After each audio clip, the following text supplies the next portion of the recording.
السلام علیکم۔ میرا نام مومنہ ہے۔ ہم لوگ خاندانی سید تھے اور ہمارا گھر بہت ہی بڑا اور خوبصورت تھا۔ ایک گھر میں سب لوگ ایک ساتھ رہتے تھے۔ صدیوں سے اس گھر میں جوائنٹ فیملی سسٹم ہی تھا، کوئی بھی خاندان کو چھوڑ کر الگ نہیں ہوتا تھا۔ میرے گھر میں میرے چاچو بھی رہتے تھے، ان کا ایک بیٹا بھی تھا جس کا نام حسن تھا۔ ہم لوگ بہت ہنسی خوشی ساتھ رہا کرتے۔ میرے بچپن سے ہی میری ماں نے یہ بات مجھے سمجھا دی تھی کہ تم سید ہو اور تمہاری شادی کسی سید کے ساتھ ہی ہونی ہے۔ یہ بات بچپن سے میرے دماغ میں ڈالی تو گئی تھی، لیکن میں اس بات کو بھول گئی۔ جب میں بہت چھوٹی تھی، مجھے پڑھانے کے لیے ایک استاد کو رکھا گیا تھا جو کہ مجھے ریاضی پڑھانے کے لیے بلایا گیا تھا۔ اس کی اور میری عمر میں زیادہ فرق نہ تھا۔ ہم لوگ اپنے ہی کمرے میں بیٹھے تھے، لیکن بیچ میں ایک پردہ لگایا جاتا۔ میرے ساتھ میری بڑی بہن بھی بیٹھ جاتی تھی۔ تب ہم لوگ پڑھائی کرتے تھے، لیکن کبھی کبھی میری بڑی بہن کام کے سلسلے میں اٹھ کر کہیں چلی جاتی اور میں وہ پردہ ہٹا دیا کرتی تھی۔ اس شخص کا نام عثمان تھا۔ وہ بھی مجھے کہتا تھا کہ اس طرح مت کیا کرو، لیکن مجھے اس کے ساتھ بات کرنا بہت اچھا لگتا تھا۔ محبت بچپن میں ہی بنیاد پکڑ چکی تھی۔ اب جوانی میں آ کر تو عثمان نے بھی اپنی محبت کا اظہار کر دیا۔ پہلے وہ بہت ڈرتا تھا۔ ہم لوگ ایک دوسرے سے اتنی محبت کرتے تھے کہ ایک دوسرے کے لیے کچھ بھی کر سکتے تھے۔ ہم دن رات ایک دوسرے سے باتیں کرتے تھے اور کبھی کبھی ساری رات باتوں میں گزر جاتی تھی۔ کبھی بازار جاتی تو اسے بھی بلا لیتی۔ وہ مجھ سے مل تو نہیں سکتا تھا، لیکن دور دور سے ایک دوسرے کو دیکھ کر ہم اپنی آنکھوں کو بھر لیا کرتے تھے۔ مجھے اس محبت سے بہت زیادہ خوشی مل رہی تھی۔ میں اپنی دنیا میں خوش تھی، بنا یہ سوچے سمجھے کہ اس محبت کا انجام کیا ہوگا۔ میرا چچا زاد حسن بہت ہی خطرناک آدمی تھا۔ اس سے سارا شہر ڈرتا تھا۔ وہ بہت خوبصورت اور طاقتور انسان تھا۔ لوگوں کے مسئلے حل کروایا کرتا تھا۔ کسی کا کوئی بھی مسئلہ ہوتا وہ مدد کیا کرتا تھا۔ لوگ ہمارے گھر میں اپنے مسئلے لے کر حسن کے پاس آتے تھے اور وہ کسی بادشاہ کی طرح بیٹھا ہوتا تھا، پھر ان کا مسئلہ سن کر اس مسئلے کو حل کروانے کی کوشش کرتا۔ ویسے اچھا انسان تھا، لیکن اس نے سارے شہر پر اپنا رعب جما رکھا تھا، اور حویلی میں بھی سب بابا یا چاچو سے اتنا نہیں ڈرتے تھے جتنا کہ اس سے ڈرتے تھے۔ میں بھی اس سے ڈرتی تھی، لیکن پھر بھی عثمان سے میری محبت بے قابو ہو چکی تھی۔ ایک دن مذاق مذاق میں رات کو بات کرتے ہوئے میں نے عثمان کو کہا کہ اگر اتنی ہی محبت ہے تو ابھی میرے گھر آ جاؤ، اتنی یاد آ رہی ہے تو گھر آ کر مجھے دیکھ لو۔ اس نے کہا کہ مجھے چیلنج مت کرو، نہیں تو میں آ جاؤں گا۔ میں نے کہا کہ تم کسی سے بھی نہیں ڈرتے ہو نا، تو پھر آ جاؤ میرے گھر میں۔ اپنے کمرے میں کھڑکی میں بیٹھی ہوں اور کچھ نہیں تو دور سے مجھے دیکھ تو لوگے، کیونکہ عثمان بار بار یہی کہہ رہا تھا کہ مجھے تمہاری بہت یاد آ رہی ہے۔ میں اسے کہتی تھی کہ میں نے سونا ہے۔ وہ کہتا تھا کہ نہیں، مجھ سے بات کرو کیونکہ مجھے بہت یاد آ رہی ہے۔ میں نے مذاق میں کہہ دیا کہ اچھا پھر گھر ہی آ جاؤ، لیکن وہ بیچارہ پتہ نہیں اس ٹائم جنون میں آ گیا تھا یا پھر محبت میں کہ وہ واقعی میرے گھر آ گیا۔ لیکن اس دن حسن نے اسے دیکھ لیا۔ حسن کے لیے یہ منظر تو بہت ہی عجیب تھا کہ کوئی غیر آدمی اس کے گھر کے اندر کھڑا تھا، جبکہ لوگ اس سے اتنا ڈرتے تھے۔ اس نے وہیں پر عثمان کو پکڑ لیا اور اسے مارنا شروع کر دیا۔ میرے بابا اور چاچا جان بھی وہاں پر آ گئے۔ ان سب نے مل کر عثمان کو مارا اور بہت بے عزت کیا۔ بابا نے کہا کہ اگر آئندہ نظر آئے تو جان لے لیں گے تمہاری۔ اس نے کہا کہ اپنی مرضی سے نہیں آیا تھا، آپ کی بیٹی مومنہ مجھ سے محبت کرتی ہے۔ حسن نے پھر اس کے منہ پر تھپڑ دے مارا اور کہا کہ اس گھر اور اس شہر سے نکل جاؤ۔ اگر تم شہر میں مجھے نظر آئے تو میں تمہیں جان سے مار ڈالوں گا۔ تمہیں یہ شہر چھوڑ کر جانا ہوگا، نہیں تو تمہیں جان سے مارنا ہمارے لیے کوئی مشکل کام نہیں ہوگا۔ وہ وہاں سے چلا گیا۔ مجھے لگا کہ وہ کہیں نہیں جائے گا، پر وہ جا چکا تھا۔ مجھے بھی بہت باتیں سنائی گئی تھیں، مجھ پر بھی ہاتھ اٹھایا گیا تھا، سب نے مجھے برا بھلا کہا تھا، کمرے میں بند کر دیا تھا۔ وہ وقت مجھ پر بہت زیادہ برا تھا۔ میں بہت چیخی چلائی تھی، لیکن کوئی میری مدد نہیں کر رہا تھا۔ لیکن اس بات کو تو میں برداشت کر گئی، پر عثمان کے بارے میں جان کر تو میں پوری طرح ٹوٹ گئی تھی کہ عثمان ڈر کے بھاگ گیا ہے۔ اس نے شہر چھوڑ دیا تھا۔ میرے گھر کے سب بڑے سر جوڑ کر بیٹھ گئے کہ یہ لڑکی تو ہاتھ سے نکل گئی ہے۔ اگر ہم لوگ وقت پر نہ دیکھ لیتے تو ہماری عزت نیلام کر چکی ہوتی۔ اب کون اس سے شادی کرے گا؟ کیا کریں گے ہم؟ اس کا اتنی جلدی شادی کریں گے تو خاندان والے بھی باتیں کریں گے۔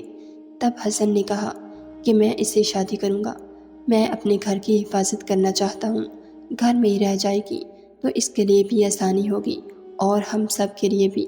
میری ماں اور باپ حسن کے گرویدہ ہو چکے تھے کہ اس نے مشکل وقت میں کتنا بڑا فیصلہ کیا ہے۔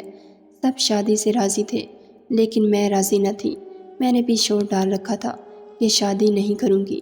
میری ماں نے مجھے کہا کہ تیرا عاشق تو ڈر کے مارے بھاگ گیا، اپنی کزن کا شکریہ ادا کر جس نے تجھے اپنا لیا، ورنہ تم سے شادی کون کرتا؟ جو حرکت تم نے کی ہے اس کے بعد تو ہماری شرافت ہے کہ ابھی بھی ہم تمہاری شادی اتنے اچھے انسان سے کروا رہے ہیں جس سے سارا شہر ڈرتا ہے اور سب اس کی عزت کرتے ہیں۔ ہماری آنکھوں کے سامنے رہو گی، ہم تمہیں دیکھنا تو نہیں چاہتے لیکن تمہارے لیے تو یہ سہولت ہے۔ میں حیران تھی کہ کیسے میرے ماں باپ میرے دشمن بن گئے تھے کہ اب میری شکل بھی دیکھنا نہیں چاہتے، ایسے مجھ سے باتیں کر رہے تھے جیسے ان کی بیٹی نہیں ہوں، جبکہ پہلے اس گھر میں میرے ساتھ سب بول لاڈ کرتے تھے۔ سب سے زیادہ غصہ مجھے حسن پر آ رہا تھا، اسی نے میرے ساتھ یہ سب کچھ کیا تھا، اسی نے میری خوشیوں پر ڈاکہ ڈالا تھا۔ میں نے اسے کبھی معاف نہیں کرنا تھا۔ میں نے سوچ لیا کہ اسے کبھی بھی قبول نہیں کروں گی اور نکاح کے لیے بھی ہاں نہیں کروں گی، لیکن عین نکاح کے وقت میرے بابا جان کی طبیعت خراب ہو گئی اور بہت بڑا تماشا بن گیا۔ انہوں نے مجھے صرف اتنا کہا کہ تم میری بات مان لو، حسن سے شادی کر لو۔ میں نے نکاح قبول کر لیا اور اگلے دن بابا بالکل ٹھیک تھے، پر رات کو جب حسن کمرے میں آیا تو اس نے کہا کہ عمر میں تم سے 5 سال بڑا ہوں، تم چھوٹی سی تھی، میں تمہارے ساتھ ہی بڑا ہوا ہوں، تمہیں اٹھا کر دکان پر لے جاتا تھا، ہمیشہ تمہیں بہت پیار کیا، سوچا نہیں تھا کہ تم میری بیوی بن جاؤ گی۔ تم نے جو بھی کیا اسے میں تمہاری غلطی سمجھ کر اسے معاف کر دیتا ہوں کہ تم نہ سمجھ ہو، اور ایک عورت کو بے وقوف بنانا مرد کے لیے بہت زیادہ آسان ہوتا ہے، وہ بھی ایسے مرد کے لیے جو اتنا زیادہ چالاک تھا۔ میں تم سے وعدہ کرتا ہوں کہ باقی کی ساری زندگی تمہیں تمہاری کسی بھی غلطی کا طعنہ نہیں دوں گا، تمہیں خوش رکھنے کی کوشش کروں گا۔ تم میری عزت ہو، تمہارے خلاف کوئی بات کرے گا تو میں اس کا بھی منہ توڑ دوں گا، لیکن اس کے بدلے مجھے تم سے صرف وفا اور رفاقت چاہیے کہ تم میرے ساتھ اچھی بیوی بن کر رہو۔ میں اس بات پر ہنس دی اور وہ مجھے ہنستے دیکھ کر حیران رہ گیا، کیونکہ اس کے سامنے کسی کی بھی بولنے کی ہمت نہ ہوتی تھی۔ میں بھی تو ایسی تھی، لیکن آج میرے اندر ہمت آ گئی تھی۔ میں نے کہا کہ اچھے طریقے سے رہنے کی بات کرتے ہو، اگر تم میرے قریب آئے تو میں زہر کھا کے مر جاؤں گی۔ میں نے اس کو زہر کی بوتل دکھائی جو میرے ہاتھ میں تھی۔ اس نے مجھ سے وہ بوتل لینے کی کوشش کی اور لے لی، تو میں نے کہا کہ اگر تمہیں کیا لگتا ہے دوبارہ میرے لیے زہر لینا کوئی مشکل کام ہے؟ حسن میری شکل دیکھ رہا تھا اور حیران تھا، ایسے لگ رہا تھا کہ پہلی دفعہ کسی کے سامنے بے بس ہو گیا ہے۔ میں نے کہا کیا میرے قریب ہی مت آنا، مجھے تم سے کوئی رشتہ نہیں رکھنا، اور ایک اور بات بھی میں تمہیں بتا دوں کہ جب مجھے موقع ملے گا میں بھاگ جاؤں گی۔ اس نے کہا کہ اتنا بڑا کام دکھایا ہے تم نے اپنے ماں باپ کو اور اس گھر کو، اور ابھی بھی تم اس طرح کی باتیں کر رہی ہو۔ میں نے کہا کہ ہاں میں یہی کروں گی، کیونکہ میں نے کوئی غلطی نہیں کی تھی، تم لوگوں کی غلطی تھی، ساری کی ساری غلطی تم سب کی تھی، اور میں کسی کی بات نہیں مانوں گی۔ اگر اپنی بدنامی سے بچنا چاہتے ہو تو ابھی مجھے جان سے مار دو، نہیں تو بعد میں بہت پچھتاؤ گے۔ حسن بے بس نظر آیا اور وہاں سے چلا گیا۔ میں اس گھر کی بیٹی سے یہاں کی بہو بن چکی تھی، لیکن مجھے کوئی فرق نہیں پڑتا تھا۔ ہمارے لیے رہنے کا انتظام بھی حویلی کے سائٹ پر کیا گیا تھا، کیونکہ میرے ماں باپ کا کہنا تھا کہ اس کی شکل نہیں دیکھنا چاہتے۔ یہ سب کچھ بہت ہی برا تھا اور میں پریشان تھی، لیکن اس سے زیادہ مجھے غصہ آیا ہوا تھا کیونکہ ان لوگوں نے میری خوشیوں کا قتل کیا تھا۔ حسن کمرے سے چپ چاپ چلا گیا اور مجھے ایسا لگا کہ میری جیت ہو گئی ہے۔ گھر والوں کو یہ بات پتہ نہیں تھی کہ ہم میں کوئی تعلق نہیں ہے، میں اسی طرح سے اپنی زندگی گزار رہی تھی، لیکن میری ماں کو یہ بات پتہ چل گئی اور اس نے کہا کہ ایک تو ہم سب کا منہ کالا کروایا ہے، اوپر سے پھر بھی اللہ نے اتنا اچھا شوہر دے دیا تو اس کے ساتھ یہ سب کر رہی ہو۔ اگر اس طرح سے بیوی شوہر کو نظر انداز کرے تو اسے بہت گناہ ملتا ہے، شرم آنی چاہیے تمہیں۔ ہم نے تمہاری اس طرح کی تربیت نہیں کی تھی، تم ایک کے بعد ایک بری بری حرکتیں کرتی چلی جا رہی ہو، تمہیں کسی بات کا ڈر نہیں؟ قدر کرو اپنے شوہر کی، جس نے تمہارے سر پر ہاتھ رکھ کر تمہیں اپنا لیا، نہیں تو کون کرتا تم سے شادی۔ میں نے کہا کہ میں نے محبت کی تھی، اور محبت کرنا گناہ نہیں ہوتا۔ عثمان کسی گرے پڑے خاندان سے نہیں تھا، بھاگ نہیں گئی تھی، پیٹ میں کسی کا بچہ نہیں لے کر آئی تھی۔ میری ماں نے میرے منہ پر تھپڑ دے مارنا چاہا، میں نے اپنی ماں کا ہاتھ پکڑ لیا۔ میری شادی ہو گئی ہے، خبردار جو آپ نے میرے اوپر ہاتھ اٹھانے کی کوشش بھی کی ہو تو۔ اب میں اس گھر کی بیٹی نہیں، اس گھر کی بہو ہوں، جیسے آپ اس گھر کی بہو ہیں۔ میری ماں نے کہا کہ گھر کی بہو حسن کے دم سے ہو، بہو بننے کا شوق ہے تو اپنے شوہر کو شوہر والا درجہ بھی دو۔ تمہیں شاید ایک بات کا پتہ نہیں کہ ہم ہمیشہ سے تمہاری شادی حسن سے ہی کروانا چاہتے تھے، لیکن اس نے انکار کر دیا تھا۔ یہ کہہ کر اس نے ہمیشہ تمہیں اپنی بہن سمجھا ہے، اور ہم یہ سوچ رہے تھے کہ تمہاری قسمت خراب ہے، پر قسمت سے اب وہ تمہارا شوہر بن گیا ہے، پھر بھی تمہیں اس کی قدر نہیں۔ ایک دن پچھتاؤ گی، تم میری بات ہمیشہ یاد رکھنا۔ لیکن ایک دن مجھے انجان نمبر سے کال آئی، لیکن میں نے پہلے کال نہیں سنی، پھر کال اٹھائی تو دوسری طرف عثمان کی آواز سن کر میرے آنسو میری آنکھوں تک آ گئے تھے۔ میں اس سے بہت زیادہ محبت کرتی تھی، وہ بھی میرے لیے رو رہا تھا۔ میں نے کہا کہ کیسی ہے تمہاری محبت، چھوڑ کر چلے گئے مجھے۔ اگر تھوڑی محنت کرتے تو میں تمہارے ساتھ بھاگنے کو تیار تھی، لیکن تم نے میرا ساتھ نہ دیا۔ اس نے کہا کہ میں کیا ہمت کرتا، تمہارے کزن نے میرے ماں باپ کو بھی دھمکایا، میری بہن کو بھی غائب کروا لیا تھا، میں بہت بری طرح پھنس گیا تھا۔ میں نے کہا کہ کیا اس نے تمہاری بہن کو اغوا کر لیا تھا؟ تو اس نے کہا کہ ہاں، میری بہن کو اغوا کر لیا تھا، اور میری بہن کی عزت خطرے میں تھی، اسی لیے مجھے جانا پڑا۔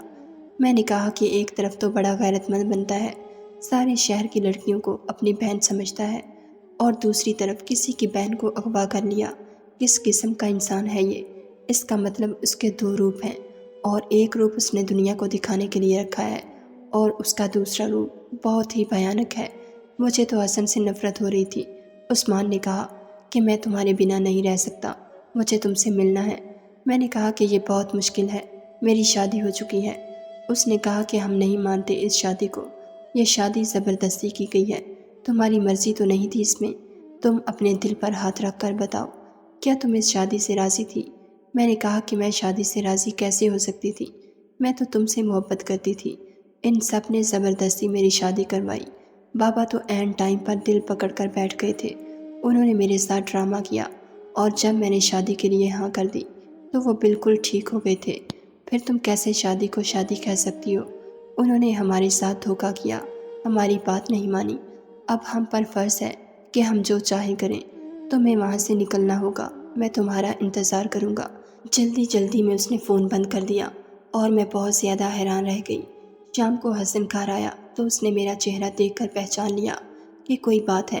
میں نے کہا کوئی بات نہیں، پریشان ہونے کی ضرورت نہیں۔ پریشان کیوں نہیں ہوں گا، بیوی ہو تم میری، پر زبردستی کا تعلق ہے، مجھے کوئی خوشی نہیں ہے اس رشتے کی۔ میں تمہارے ساتھ رہنا چاہتا ہوں مومنہ، میں اس رشتے کو نبھانا چاہتا ہوں، پر میں ایسا نہیں چاہتی۔ میں نے حسن کو خوب باتیں سنائیں، اور وہ سر جھکا کر وہاں سے جانے لگا۔ جب اس نے ایک بات کہی، اس نے کہا میں تم سے شادی نہیں کرنا چاہتا تھا، یہ بات سچ ہے، لیکن جب نکاح ہوا تو اللہ نے تمہارے لیے میرے دل میں محبت ڈال دی، اس لیے میں تمہارے ساتھ رشتہ نبھانا چاہتا ہوں۔ کچھ بھی ہو جائے میں تمہارا خیال رکھوں گا، تمہاری حفاظت کروں گا، تمہارا ساتھ دوں گا، کیونکہ تم میری ہم سفر ہو۔ مجھے اس کی باتیں بہت ہی کھوکھلی اور بری لگ رہی تھی۔ وہ برا انسان تھا، اس نے مجھ سے جھوٹ بولا تھا۔ میں نے عثمان سے باتیں کرنا شروع کر دی، پھر سے ہماری آپس میں باتیں ہونے لگیں۔ اس دفعہ میں بہت زیادہ محتاط تھی، میں کوئی بھی غلطی نہیں کرنا چاہتی تھی، لیکن اس نے مجھے کہا کہ اگر ہم پہلے بھاگ سکتے تھے تو اب کیوں نہیں بھاگ سکتے؟ میں تمہیں جگہ کا نام بتاتا ہوں، تم وہاں پر پہنچ جانا، اور ہم کہیں دور بھاگ جائیں گے، اور پھر اس حسن کو تمہیں طلاق دینی پڑے گی، اس کے بعد ہم شادی کر لیں گے۔ عثمان نے مجھے بہت ہی اچھے طریقے سے منا لیا، اور میں اس کی باتوں میں آ گئی۔ اس کے لیے سب کچھ کرنے کو تیار تھی، کیونکہ ویسے بھی میں ساری زندگی اس طرح نہیں جینا چاہتی تھی۔ میں حسن کو پسند نہیں کرتی تھی، میں اس کے ساتھ کیسے رہ سکتی تھی؟ وہ یہی چاہتا تھا کہ میں ساری زندگی اس کے ساتھ رہوں۔ ہم میاں بیوی کی طرح کبھی بھی نہیں رہ سکتے تھے۔ مجھے ویسے بھی اس گھر میں نہیں رہنا تھا۔ میرے اپنے ماں باپ مجھے شکایتی نظروں سے دیکھتے تھے، میں نے عثمان کی بات مان لی اور ایک دن اس کی بتائی ہوئی جگہ پر چلی گئی۔ وہاں گئی تو وہاں پہلے سے 3 لڑکے موجود تھے۔ میں نے عثمان سے پوچھا کہ یہ کون ہیں، تو کہنے لگا کہ یہ میرے دوست ہیں جنہوں نے ہماری بہت زیادہ مدد کی ہے۔ ان کے ساتھ ہی ہم یہاں سے نکلیں گے، کیونکہ پچھلی دفعہ بھی میں اکیلا تھا، اسی لیے مجبور ہو گیا تھا اور اس بار تیاری کی ہے۔ میں نے عثمان کا ہاتھ تھاما ہوا تھا۔ میں نے کہا کہ ٹھیک ہے۔ اس نے کہا میں ابھی اس حسن کو فون کروں گا کہ ابھی تمہاری بیوی میرے پاس آ گئی ہے اور وہ تمہیں طلاق دے دے گا۔ میں نے کہا کہ اسے فون مت کرو، وہ بہت خطرناک ہے، اس لیے عثمان نے اسے فون نہیں کیا۔ لیکن تھوڑی دیر بعد ایک شخص بولا کہ اب بس کرو، کیا ڈرامہ لگا رکھا ہے، جس کام کے لیے اسے لائے ہیں وہ شروع کرو۔ وہ میری طرف بڑھا اور اس نے میرا ہاتھ تھام لیا۔ میں نے اپنا ہاتھ چھڑانے کی کوشش کی اور عثمان کی طرف دیکھا تو عثمان نے کہا کیا ہو گیا ہے یار، باری باری۔ اس کی زبان سے یہ الفاظ سن کر میں حیران و پریشان رہ گئی۔ میری آنکھیں پھٹی کی پھٹی رہ گئیں۔ عثمان نے کہا کہ تمہیں اسی لیے بلایا ہے، تمہارے گھر والوں نے، تمہارے اس کزن نے میری بہت زیادہ بے عزتی کی تھی اور اب تم اس کی عزت بن گئی ہو۔ اب میں تمہاری عزت خراب کروں گا تو وہ کسی کو منہ دکھانے کے قابل نہ رہے گا۔ مجھے تم سے کوئی محبت پہلے بھی نہیں تھی، تم ایک بڑے خاندان کی بیٹی تھی۔ سوچا تھا کہ تم سے شادی کروں گا تو دولت مل جائے گی، ٹھیک ہے کر لیتا تم سے شادی، لیکن اتنی بے عزتی کروانے کے بعد تم سے شادی کرنا میرے لیے ممکن نہیں۔ شادی تو دور کی بات ہے، اب تو میرے لیے صرف اس کی بیوی، اور میں اس کی بیوی کی عزت خراب کروں گا تاکہ وہ کبھی منہ دکھانے کے قابل نہ رہے۔ وہ لوگ میری طرف بڑھے، میں حیران رہ گئی، لیکن وہ لوگ 3 تھے اور میں اکیلی تھی۔ مجھے سمجھ نہیں آ رہا تھا کہ میں کیا کروں۔ پھر دروازے کو کسی نے توڑ دیا اور کوئی اندر داخل ہوا۔ وہ کوئی اور نہیں بلکہ حسن تھا۔ اس نے آتے ہی ان لوگوں کو دھمکانا شروع کر دیا، میرا ہاتھ پکڑ کر اپنی طرف کھینچا اور کہا کہ جاؤ باہر جا کر گاڑی میں بیٹھ جاؤ۔ میں پوری طرح گھبرائی ہوئی تھی، مجھے کچھ سمجھ نہیں آ رہا تھا۔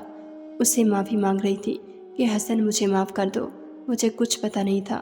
اس نے کہا تھا مجھ سے شادی کرے گا، میری کوئی غلطی نہیں ہے اصل میں میں بول رہی تھی کہ حسن نے چلا کر کہا کہ چلی جاؤ یہاں سے۔ میں روتی ہوئی آ کر گاڑی میں بیٹھ گئی۔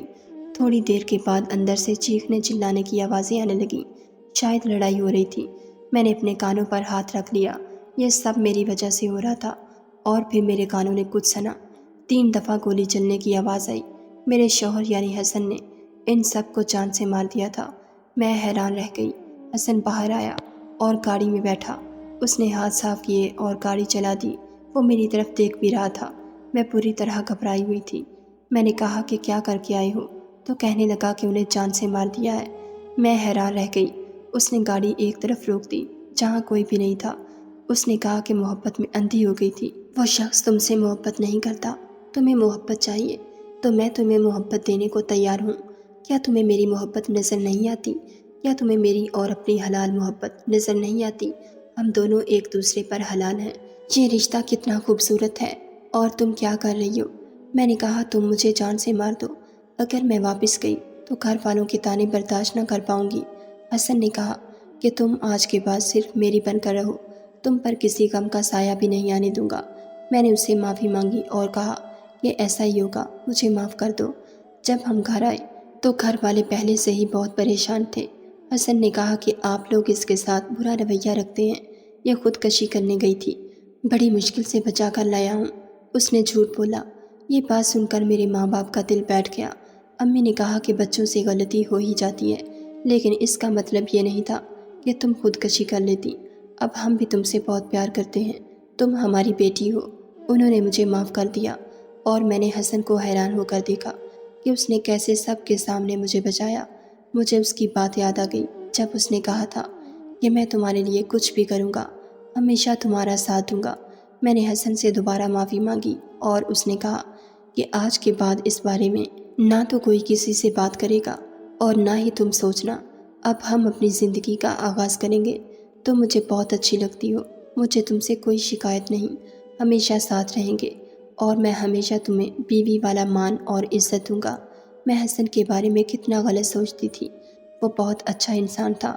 اب ہم لوگ ساتھ رہتے ہیں اور میں بہت زیادہ خوش ہوں۔ ناظرین، اگر آپ کو ہماری ویڈیو پسند آئی ہے تو لائک ضرور کیجیے اور ایسی مزید ویڈیوز دیکھنے کے لیے ہمارے چینل کو سبسکرائب کر لیجیے